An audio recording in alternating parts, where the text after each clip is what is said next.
সাবেক এক মন্ত্রী ইমাম সাহেব ছিলেন। তিনি ২০ বছর আগে তার প্রথম স্ত্রীকে তিনি ডিভোর্স দিয়েছিলেন।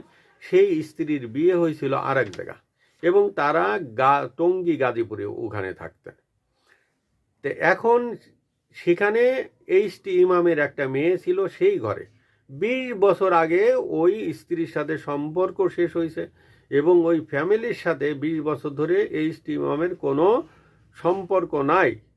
কিন্তু রাতের অন্ধকারে সাবেক বৈষম্য বিরোধী ছাত্র আন্দোলনের এইসব নেতাকর্মীরা তাদেরকে যায় সেই বাসায় ভাঙচুর, লুটপাট এবং মব সৃষ্টি করে তাদেরকে বিভিন্নভাবে হেনস্থা করা হয়েছে। আমার প্রশ্ন, বর্তমান সরকার এসে এই মব সৃষ্টির এই ইমামের পরিবারকে যেভাবে হেনস্থা করা হয়েছে এইটার বিচার বর্তমান সরকার করবে কিনা, এইটা আমার প্রশ্ন।